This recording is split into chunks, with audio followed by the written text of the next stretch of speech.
নমস্কার, আশা করছি তোমরা সকলে খুব ভালো আছো। কিছুদিন আগেই সমস্ত ব্যস্ততা কাটিয়ে আবার টুক করে চলে গিয়েছিলাম দুদিনের জন্য দার্জিলিংয়ে।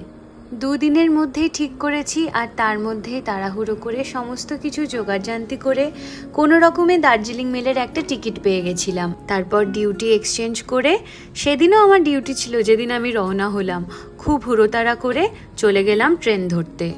এনজেপি পৌঁছানোর পর একটা শেয়ার গাড়িতে চেপে তো বসলাম, কিন্তু গাড়িটাতে না প্রবলেম হয়ে গেছিল, তার জন্য অন্য একটা গাড়ির বন্দোবস্ত করতে হলো। আর এবার এনজেপিতে নেমে যেটা দেখে মনটা চট করে খুশি হয়ে গেল, এই যে কাঞ্চনজঙ্ঘা। ফটোতে বা ভিডিওতে অতটা বোঝা যাচ্ছে না, এনজেপি স্টেশনের ওভারব্রিজের ওপর থেকে বেশ সুন্দর ক্লিয়ারলি বোঝা যাচ্ছিল। কাঞ্চনজঙ্ঘা তো অনেক দেখেছি, কিন্তু এনজেপি থেকে এই আমার প্রথমবার কাঞ্চনজঙ্ঘা দেখা। তারপর আর দেরি না করে একটা শেয়ার গাড়িতে চড়ে দার্জিলিংয়ের উদ্দেশ্যে রওনা হলাম।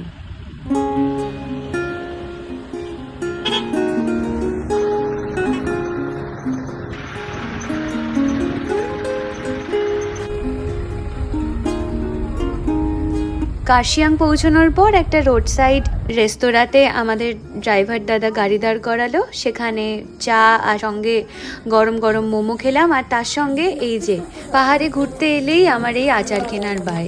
বিভিন্ন ধরনের আচার, আমার তো মনে হয় যত রকমের আচার আছে সব বাড়ি নিয়ে চলে যায়। তবুও বেছে বেছে তেঁতুলের আচারটা নিলাম।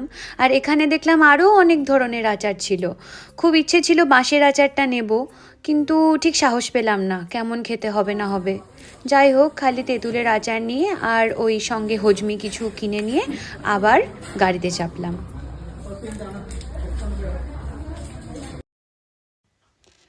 অবশেষে পৌঁছলাম দার্জিলিং।